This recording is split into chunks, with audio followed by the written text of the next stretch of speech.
Assalamualaikum warahmatullahi wabarakatuh. Om Swastiastu, Namo Buddhaya, Salam Kebajikan, Shalom, Rahayu, Rahayu, Rahayu. Jumpa lagi dengan saya di channel Mas Kumambang. Kali ini saya akan berbagi video, akan mengulas tentang menanggapi komentar salah satu teman yang sudah komentar di kolom komentar di video saya tentang Satrio Piningit yang kemarin. Jangan lupa di like, komen, dan subscribe apabila Anda belum subscribe channel ini, dan tonton video ini sampai habis.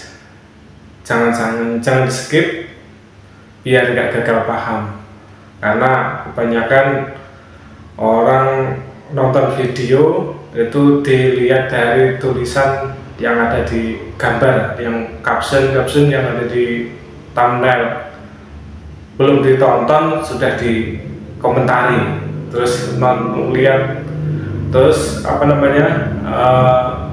baca komentar yang terdahulu lalu komentar, itu nantinya salah paham. Makanya saya di sini menekankan pada penonton video saya, tonton video saya sampai habis biar nggak gagal paham. Kali ini saya akan menanggapi komentar teman saya yang ada di kolom komentar kemarin tentang Satrio Piningit. Ada berapa sih Satrio Piningit itu? Banyak amat. Iya, memang orang menganggap Satrio Piningit itu pasti hanya satu, itu pasti ya, karena memang dari dulu itu sudah ada sebenarnya Satrio Piningit itu. Saya sudah mengatakan berkali-kali, dan di video di channel-channel lain pun juga begitu. Banyak yang mengatakan bahwa Satrio Piningit itu sudah muncul berkali-kali, dan ya itu tadi, setelah muncul kita tidak tahu siapa sebenarnya Satrio Piningit dan yang mana, kita nggak pernah tahu. Nah, ini sudah dari dulu. Jadi sejak Prabu Joyoboyo melahirkan atau mencetuskan ramalan itu sebenarnya sudah muncul berkali-kali. Jadi pada masa itu juga pernah dilanda kegelapan, selain dilanda zaman yang dimana orang membutuhkan seorang pahlawan lah, intinya begitu. Jadi Satrio Piningit itu seorang pahlawan bagi satu masa itu. Jadi enggak, dimana ketika bangsa ini sudah merasa kegelapan, mendambakan seorang pemimpin, mendambakan seorang kesatria yang mampu memberantas ketidakadilan, intinya kan begitu, sewenang-wenangan. Jadi pada waktu itu nggak ada yang berani, dan pada waktu itu juga orang Nusantara itu mendambakan seorang kesatria yang mampu melawan kezaliman, intinya kan begitu. Sebenarnya sudah muncul berkali-kali. Saya sudah tekankan, sudah mengatakan berkali-kali bahwa Satrio Piningit itu namanya satu, tapi orangnya banyak, nggak hanya satu. Dan itu muncul berkali-kali pada saat orang membutuhkan seorang pahlawan, mendambakan seorang yang mampu melawan ketidakadilan, intinya kan begitu. Dan itu sudah muncul berkali-kali, dan itu juga tidak pernah diakui, kemunculannya tidak pernah diakui, karena ya selalu begitu. Ketika nantinya ada seorang yang jadi pahlawan, terus endingnya itu juga dibenci, intinya begitu. Dan itu sudah banyak sekali. Itu seperti ya yang dulu-dulu, kalau dulu mungkin saya kurang tahu sejarah ya, sejarahnya akhirnya gimana saya nggak mau salah ngomong masalah sejarah, soalnya sejarah itu sudah dikaburkan, sudah nggak jelas istilah begitu. Jadi mencari sejarah Indonesia itu ya di Indonesia sendiri, bukan dari luar negeri. Kalau sejarah itu kok yang menulis orang Belanda, ya itu masih diragukan keasliannya.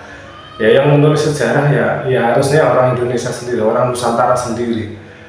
Gitu. Jadi kalau orang lain yang menulis sejarah itu pasti akan berbeda dengan kenyataannya. Dan yang saya tahu ya begitu, pada saat kita dijajah oleh Belanda gitu ya, gitu ya, dari dulu lah pasti ada yang melawan. Dari zaman Belanda pun masih sudah ada, zamannya Pangeran Diponegoro pun juga begitu. Di saat orang membutuhkan seorang pertolongan dari seorang kesatria, muncullah yaitu Pangeran Diponegoro dengan pasukan-pasukannya. Itu ya orang pribumi masih ada yang melawan, istilahnya masih ada yang membela Belanda juga, karena dianggap Pangeran Diponegoro ini memberontak atau apa gitu. Ya itu tetap ada aja yang memusuhi orang pribumi juga. Sampai sekarang pun juga begitu. Itu ketika Belanda sudah menguasai, sudah 350 tahun istilahnya menguasai Belanda, ditindas oleh Belanda. Kita bangsa Nusantara ini, orang Nusantara ini mendapatkan seorang pemimpin. Muncullah satrio yang terbingit, yaitu ya sudah muncul. Kalau sudah muncul, saya berani mengatakannya. Itu mau diakui atau tidak, monggo terserah sampean. Itu muncullah Bung Karno. Saya sudah mengatakan di video saya yang telah lalu, muncullah Bung Karno. Nah, inilah seorang kesatria, seorang pahlawan yang mampu menyatukan Indonesia dari Sabang sampai Merauke untuk melawan penjajahan Belanda. Nah, presiden pertama Soekarno, dan endingnya itu kan tidak disukai masyarakat, ya nggak tahu masalahnya apa, pasti endingnya begitu. Dan itu tidak pernah diakui kalau Bung Karno itu seorang kesatria yang tadinya terbingit terus muncul di permukaan menolong, istilahnya menjadi dewa penolong lah.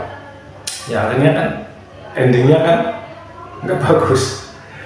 Muncul lagi pada saat gejolaknya bangsa ini, Nusantara ini oleh PKI, komunis istilahnya kan.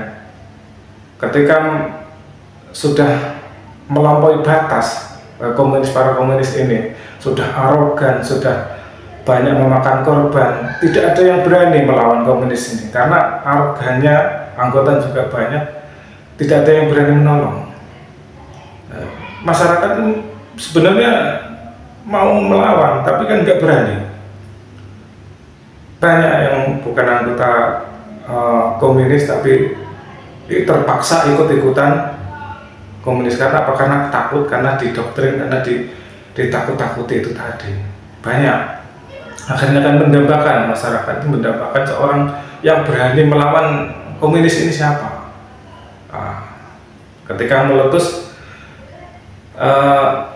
peristiwa 65, akhirnya kan ada yang berani melawan, yaitu Bapak Soeharto, Presiden Soeharto yang kedua.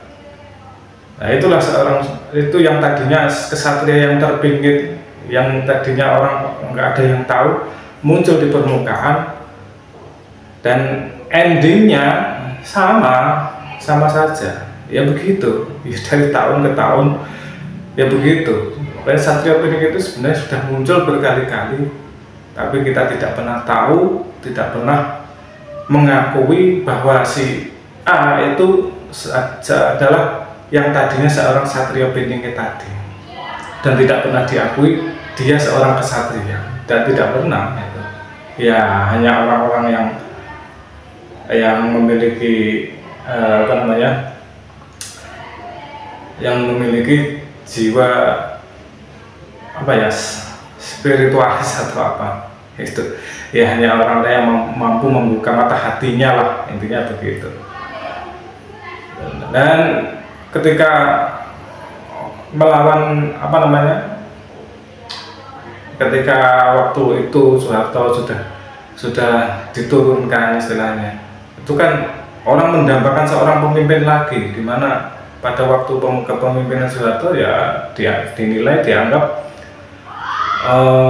sewenang-wenang gitu. Ya karena kan juga sebenarnya juga untuk keamanan Indonesia sendiri, tapi ya namanya orang kan pemikiran kan beda-beda, dan itu banyak, dan berbeda-beda itu juga banyak, ada yang merasa tertindas, ada yang memang benar-benar ditindas, ya kita tidak tahu. Dan pada saat itulah orang juga masih memikirkan Satrio Piningit lagi, kemunculan seorang Satrio Piningit lagi. Ya siapa lagi itu yang kedua, yang ketiga, yang selanjutnya kan muncul lagi seorang pemimpin Gus Dur, itu dia Satrio Piningit.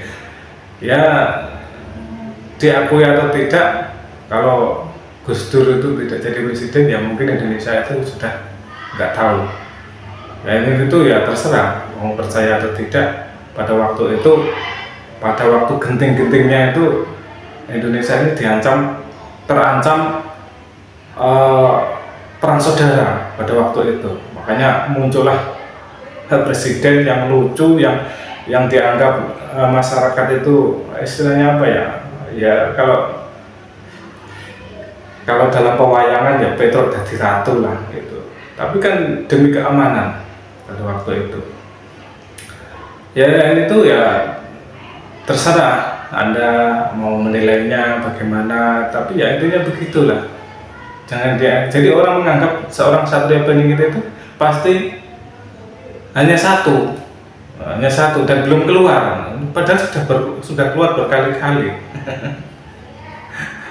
Dan itu dari dulu, pada masa waktu itu, pada masa kegelapan itu sudah berkali-kali, sudah mengalami, Nusantara ini mengalami zaman Kolo Bendu itu sudah berkali-kali dianggap pada waktu itu sudah mengalami kegelapan lah istilahnya begitu. Dan ini kalau dianggap zaman kegelapan ya nggak tahu ini zaman apa, kan kita juga semuanya tidak tahu, intinya begitu. Dan ini mau nggak terserah bagaimana mau menyikapinya. Ya ada yang bersikukuh mengatakan bahwa Satrio Piningit itu belum keluar, ada yang berpendapat begitu, ada yang berpendapat bahwa Satrio Piningit itu Imam Mahdi, ada yang mengatakan banyak sekali yang orang berasumsi tentang Satrio Piningit ini. Dan ya itu tidak salah, ya itu monggo silakan, orang berbeda-beda, orang berbeda pendapat, itu sudah biasa. Tapi ya kalau menurut saya, ya itu tadi, menurut saya loh ya, bukan menurut siapa-siapa. Ya kalau ada yang membantah ya monggo silakan, itu asumsi pandangan sendiri-sendiri. Ya itu mungkin sudah cukup untuk menjawab pertanyaan dari teman saya yang sudah komentar di kolom komentar ya. Ada berapa sih sebenarnya Satrio Piningit itu kok banyak amat? Iya memang banyak. Dan ini nanti juga akan begitu lagi di generasi Anda, di generasi kita. Itu kalau kita sudah tidak ada kehidupan lagi dari anak cucu kita, nanti akan muncul lagi Satrio Piningit itu. Karena apa? Ramalan ini masih ada, masih dipercayai, masih ada, masih dipercaya oleh orang Nusantara. Ya nanti akan terus muncul lagi, ada lagi zaman yang dimana susah-susahnya, zaman Kolo Bendu, zaman Sengoro itu ada lagi nantinya. Oke, terima kasih, mungkin itu saja yang bisa saya sampaikan. Soal asumsi-asumsi atau ramalan ya monggo silakan terserah panjenengan sendiri. Jangan, saya juga tidak merasa paling benar, saya juga tidak mengatakan orang lain itu salah. Oke, terima kasih. Rahayu. Assalamualaikum warahmatullahi wabarakatuh.